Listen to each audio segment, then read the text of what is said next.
Sorry, I'm ready. Secret House. That's right. Shout out to all of our viewers. Please hit the like and subscribe. We are Secret House Against the World, a Tokyo-based album conversation review type of show. We're also planning on doing a couple other things. We might start a Patreon very soon. Please go back and check out the back catalog. We talk about underground, independent hip-hop music primarily. These are our first recordings of the year. I think this is year 3? 3. Yeah. Shoot. All right. Let's get to 1,000 followers, man. We'll try to be a little bit more consistent this year. We said that last year, but, you know, we both... we did all right last year. Yeah.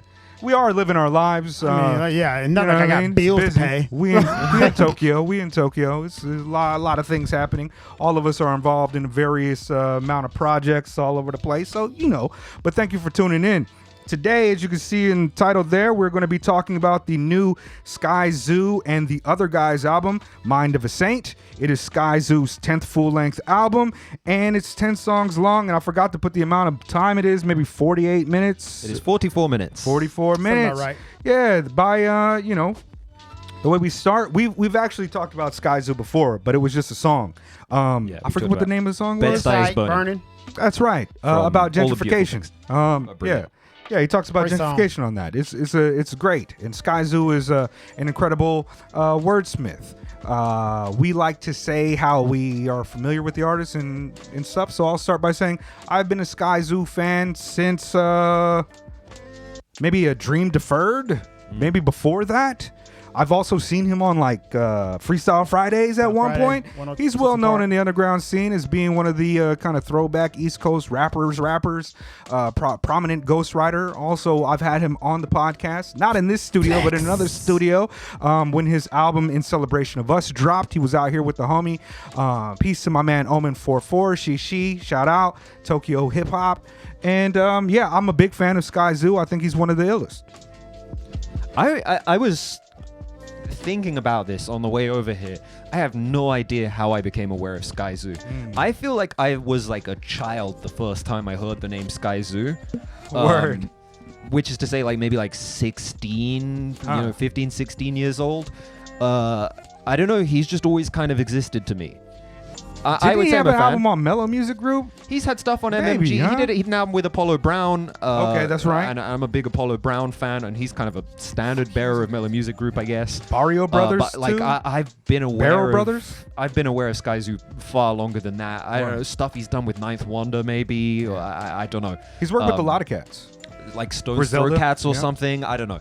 But yeah, I like Skyzoo. He's you not know- my favorite rapper, but I like Skyzoo. Sorry, go ahead. No, man, one of those guys that you always hear of, you know of, but I just never listened to him until Bed-Stuy was burning, right? Word. Like, and you're right. When you introduced me to you was like, yo, this guy's kind of like a Royce the 5'9". I was like, oh yeah, he is like Royce. Like the wordplay and the lyrics, he's actually, dare I say it, a more lyrically dense Royce the 5'9". Because I think you said this, Royce without the toxicity. Yeah. And that's what he is. Like, so when I heard the Bed-Stuy was burning, like, yeah, I went to listen to his back catalog. Dude is actually a damn good rapper. So yeah, that's when I got put on to him. So have I heard of him? Yes. But did I listen to him? No. He's like a rapper's rapper. Like Right. he's a prominent ghostwriter, and he's probably written tracks that most of the American population that listens to rap has heard, because he's just phenomenal. And he is very dense. I'd like to call him the king of hominins, because he will sure as hell say there, and it'll mean all three of them. Yeah. Yep. You know what I mean? And another one that you didn't know of that's exclusive to Brooklynites. He's dope, man. And on this album, do y'all know the Other Guys? This is my first time getting with the Other Guys. They're a producer duo, right? Yeah, but I don't know. That's all I know about them. Yeah. No, I'm not familiar. Nah. I mean, they produce. They're fucking good at it. I don't know what to say. Like, it's my first time listening to them.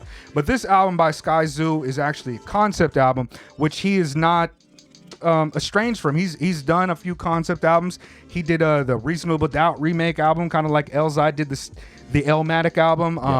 A variety of things. He had Retropolitan, which is a concept album, a throwback boom bap album, and the jazz album. I forget the name of that jazz group, but he's a huge jazz fan. And yeah, he's just the type of cat to do that type of stuff. And this album is about Snowfall. Snowfall. I've seen like 3 episodes, and that's all I know about it. I'm not watching it now since I listened to this album. I'm done. He spoiled it. No Yeah. spoilers spoiled on it. and shit. The track, Yeah. yeah. If you're a fan of the show Snowfall and you haven't like finished watching all 5 seasons or whatever, do not listen to the track Bodies. Skip it. He literally just lists off every character that dies. It's quite funny. Right. Yeah. Also, not seen. I haven't seen a single episode. I didn't know that show existed until I listened to this album and did some research. It was created by the late great John Singleton. Rest in peace to the god. But I watched a couple episodes of it, and I just for some reason it didn't stick with me. You know what I mean? I went on to watch fucking I don't know How I Met Your Mother, some bullshit, some dumb shit. But anyways, Skyzoo takes the position or the perspective as if he is writing the album from the perspective of the main character creating a rap career Franklin Saint. Yeah, Franklin Saint, which is the character in the show, which is it supposed to be like semi-historically accurate, or It's is it set not? in like the They 80s, right? say It's it is, set in the man, 80s. but anything that is scripted, don't go by Well, that. yeah, right? but is it supposed to be based on it, like based on a real Yeah. person, Franklin Saint? well, based on conditions. Oh, in I the- mean, in the okay, hood. that makes a lot of sense because even on the last track, he's like talking to Nipsey Nipsey's Hussle's dad dad. or some shit, Right. and I was like, okay, this is getting out of hand here. But I don't know what the show's about, but Skyzoo executes the story in the perspective amazingly. I don't know if I've ever heard anybody pull it off as well. The only album that comes to mind that did this is Jay-Z's American Gangster American album, Gangster, where he kind of did the same thing. It was also a great album, to be fair. That's one of Jay's best of If the not the last best. 20 years. Yeah. It's up there. But yeah, with this, he really drives home the point that this is a concept album. Every single track is almost strictly to that perspective. He doesn't start it off and then have a verse about some Right. other weird shit, and he makes all these allusions and references to characters in the show as well as things that would have been happening during the 80s. He talks about the perspective of like Panthers and Powder activists or capitalists, and the kind of dichotomy between having to straddle that line. See, I didn't like that song too much because it came too much like after school specialist for me. I've heard that on repeat so much. This album was great, but I felt like I heard it before. Like the topics, all the topics. I mean, it's a coke Yeah. rap album, right. Yeah. But I also, For the most part, right? something I find really interesting about this record is the fact that it is a explicitly fictional coke rap album.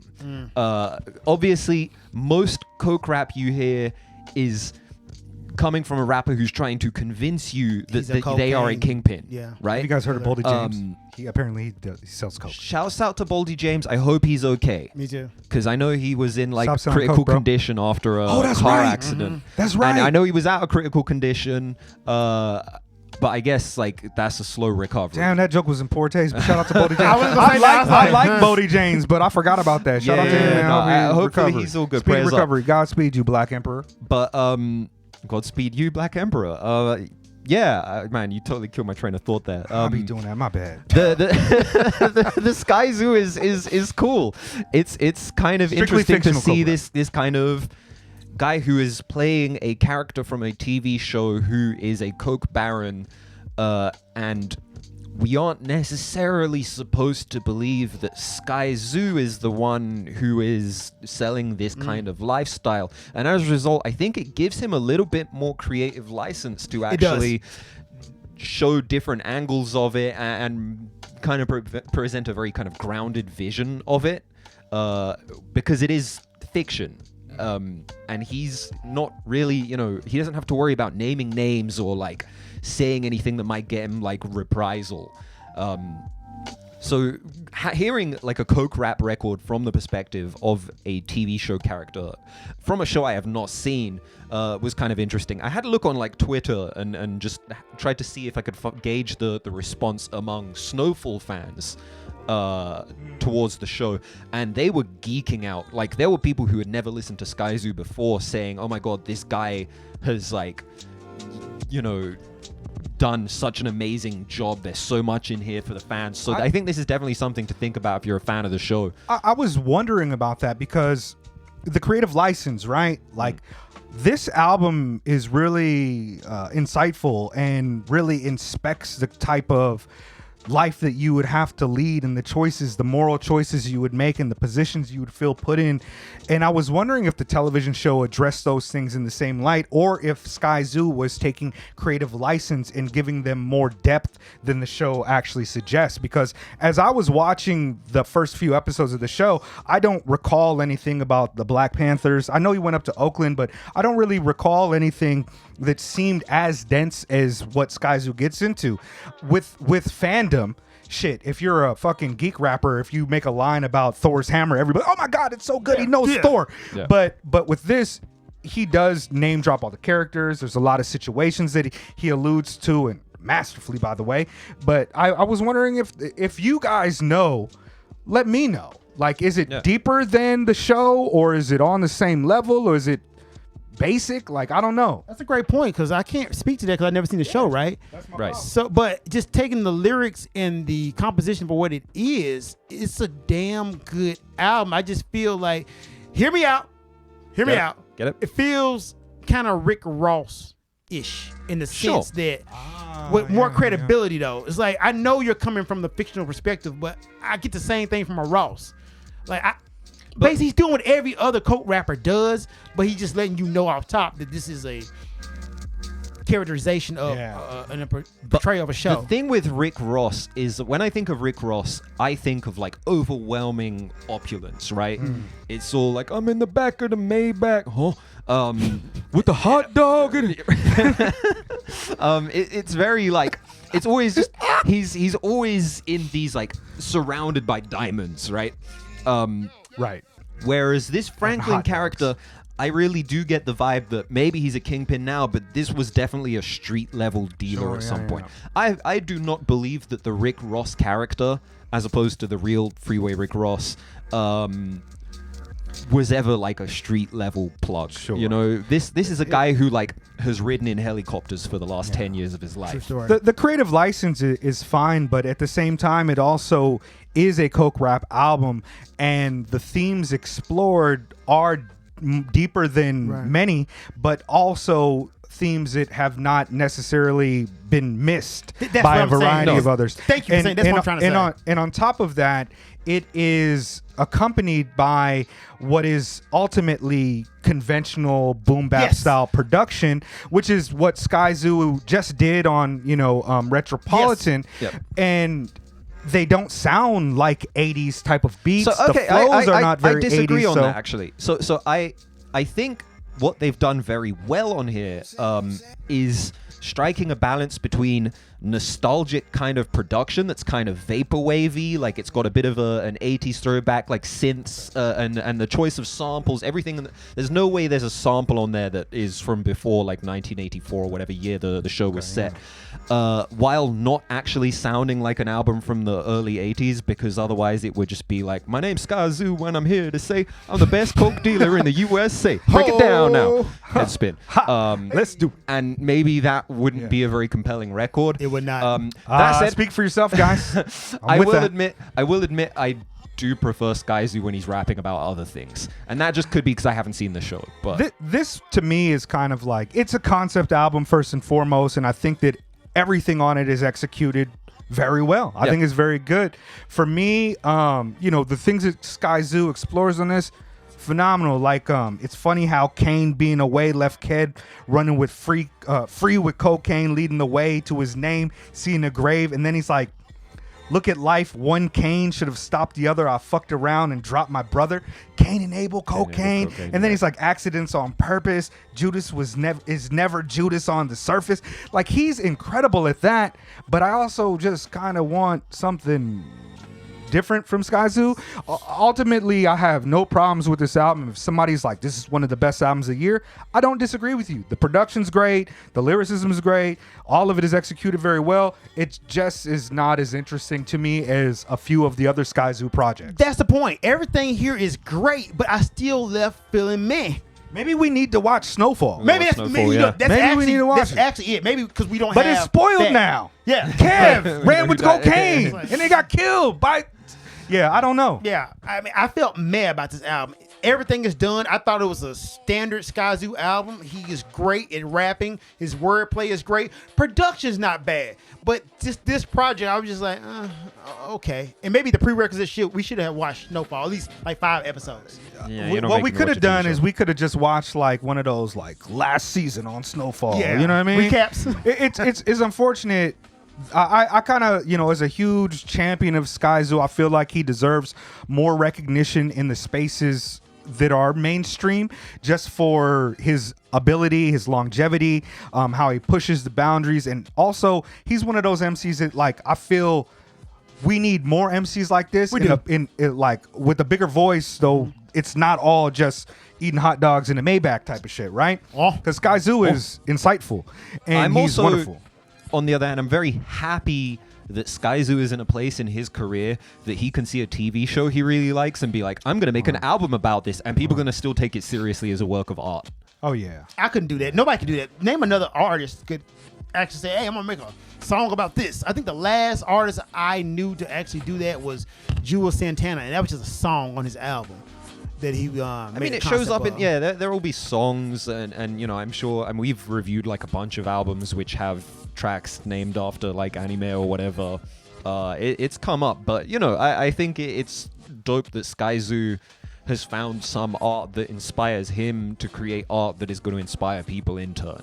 Concept albums are generally garbage, so it's good that he made a good one, because concept art first, you're already pigeonholing yourself. You're not getting a wide base because you got just that people who know that art form. So the fact that we haven't watched the show and we still like the album speaks to his brilliance and his genius. A lot of times concept albums are like an early indicator that an artist is creatively bankrupt. Right. Like they don't really have anything else that they could say. Yeah. And that's what people were saying about the American Gangster album. It was like, oh, finally Jay-Z can rap about coke again and we can take him seriously. Okay, I'm sorry, that album was a concept album too. That was great. I mean, there's a lot of really great concept albums. Maybe not in the mainstream, but underground heads have been killing it with concept albums.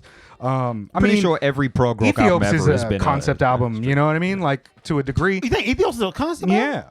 I mean, Really? the name is intentional. The sample choices are intentional. The themes are intentional. I mean, it's not a concept album like, let me put on a mask and then show you what this character is, but it's a focus intent to deliver certain themes. Yeah, I think it was a thematic album. It was definitely put together well. It had a point to it, but I don't think it was a concept, right? I mean, I think I'm thinking more gimmicky. It's high concept, but I don't know if it's a concept album in Oh, the high traditional concept. sense. Hey, you know another word for that? Shut up, Spade. Hey, Pretentious. I mean, there are a variety of them, but that American Gangster album, the conversation back in the day was like, all right, we can believe Jay on this because we know he's had money for the last 15 years and is not slanging on the street or whatever. And this album is like, it's not necessarily something I want from Skyzoo in the first place. I don't want anything from him, but it does show that he can do it super well. That's what did it. Right there. I think that's what I'm hitting. I didn't want this. I got it, and it's cool I got it, but did I want this? Was I asking for this? No. It doesn't seem like a coke rap album, even though it's a coke rap album. Is that because the way coke rap is in today's day and age is just so Pusher T, Griselda, in your Baldy? face. You know what I mean? Is it because the way coke rap is now? Because it don't feel like a coke rap album to me. It feels like like The Wire. It feels like something that is like it feels like John Singleton. It's showing you the reality of something, but you're not supposed to view it and walk away wanting to be Doughboy. There's you know an what I mean? extra You're supposed to layer walk of away. detachment to it. Yeah. It's watching a screen through a screen. Like I have one more question for the audience. I wanted to know if this was a Skyzoo line or something taken from the show. On the track, I forget which one it is, but it says, my motto forever is, the closer you stand together, the harder it is to see who you're standing with. And I was like, that's hard. If that's Skyzoo, he's just so brilliant. But if it's a television show, that sounds really dope too. Good job, Franklin Saint. But yeah, I mean, who would you recommend this album to? apparently fans of the show. Okay. Obvious one, right? Yeah. Word. I don't know, because I'm always happy to recommend Skyzoo to people because it's Skyzoo. Yeah. But then I wouldn't recommend this album unless that person just happened to be a fan of the show at the same time. The only thing that kind of stops me from feeling too strongly about like I didn't ask for this album from Skyzoo is like, maybe there isn't like another album we would have gotten in its stead if he hadn't seen the show. You know, maybe that was just the driving inspiration was so much from this show that he just felt compelled to make this album. And that was the album he was going to make in this moment. Unrelated, apropos of nothing, did you notice that the 3 albums that we reviewed in this session, this and the previous 2, all basically have the same cover? Interesting. White background with like a square in the center and some hand-painted art in the middle. Happy Black History Month. Yeah. I would recommend this album to fans of the show, obviously, fans of John Singleton. I would also recommend this album to people who are fans of Prince Paul's A Prince Amongst Thieves album, because it is very cinematic, it's sprawling, it's interesting, it's storytelling, and it's just very good. I would recommend this to fans of Jay-Z. I always recommend Skyzoo to Jay-Z fans. He's like a Jay-Z who never got all the money and still kind of stayed true to himself in the art form and pushed the lyrical boundaries. He's Jay-Z without gentrification, huh? Yeah. I would recommend In the Basquiat haircut. I know, right? Yeah. Skyzoo's still rocking fitted New York caps, man. That's my guy. Shout Something to out. be said about that guy who's still rocking the fitteds. That's authenticity. We don't get that from the hot dogs in Rick Ross. You know what that says too? That's a guy you don't want to try. Because this man is still wearing fitted caps. He got kids now. He will shoot you again. I would recommend this to people who got free time. Like, I can't, in good conscience, put this album out as a accurate representation of how dope Skyzoo is, but Skyzoo's on this album, so you're not getting anything bad. I just think the concept. It's more Skyzoo. Yeah, he Skyzoo'd it. I mean, you know, you get a good Skyzoo, so you got time, listen to it. But if you don't. It's like when you were a kid and you'd buy the video game, and then like sometimes there'd be like the $15 like expansion pack or whatever, and you get more game. Like Word. Yeah, it's a COD expansion pack. Thank you. This is an expansion album. Listen to the previous works. You get something better. If you are a person who found out about Skyzoo through your fandom of Snowfall and really like this album and wondering where to go to in his catalog, I highly recommend In Celebration of Us. I still feel as though that's his magnum opus. It is perfect. It is dense. It's incredible. And go to that one. And if you like this sound specifically, All the Brilliant Things from 2 years ago is easy, sonically not that far away. And the type of rapping you're getting is fundamentally the same. That's right. Stop gentrifying Brooklyn, y'all. I don't talk to police or converse with them. And we back. Hey, Secret House Against the World. Hit the like button, subscribe, and do all the things that you would do for a good friend. Fuck the alt-right. Huh? Hot dogs in a Maybach. You know I met Rick Ross? Was he eating a hot dog? No, I actually met him at the All-Star game in Houston, and he was actually super cool. He was the I'm sure only he's a nice person to give me a drop. I was trying to be a DJ, and I was trying to get drops, and I never forget. I'm going to say his name. I wasn't going to say his name, but, man, fuck Jeezy. I asked him for a drop. He was like, Hey, to quote Freddie Gibbs, Jeezy, I'll whoop your motherfucking ass. Like, seriously, that was like a kind of a whole move, man. Like, I'm out there trying to like get a drop, and look, you don't owe me nothing, Jeezy. But the way it was done, it was totally like, yo, like Just kind of rude, bro. It was so rude and so demeaning. Like, I'm like, bro, I'm just out here, I'm playing your music, my guy. Yeah. Like, I know that you don't owe me nothing, but you could at least be a little more civil about it. But Rick Ross took the time to talk to me. I don't dislike Rick Ross as a person. I just can't support his music. Yeah, his music, I wouldn't have been surprised if he pulled out some like Wingstop vouchers, because he owned like 100 of them. That's before this was like when the Hustler song was coming out. Yeah. Shit. And he was like, yo, man, my family's from Mississippi. Because I told him I was from Memphis. Yeah. My family's from Mississippi, man. Keep doing your thing. So he was actually pretty damn dope. Shout out to him, man. And to be clear, if I had a Maybach, I would eat a hot dog in it. I'm a supporter of hot dogs. I'm off my pork this year because I'm on my Dean, but all beef patties. Yeah. Yeah. I'm not eating pork no more, y'all. It's fucking trash. I tell you, like, don't do it. Don't stop eating pork if you're eating pork right now. Just it. It's a mistake. It was one of the biggest mistakes I made in my life. And I started smoking cigarettes again. So that tell you. Secret House Against the World. My dog died. They put him in a plastic bag. Is that a Rick Ross line? Yeah. It's from a very phoned-in verse of a Soldier Boy, not Soldier Boy, a Chief Keef song. I like how you made pork and cigarettes. Bro, that's haram. Secret House. Shout out Fat Boy Sharif.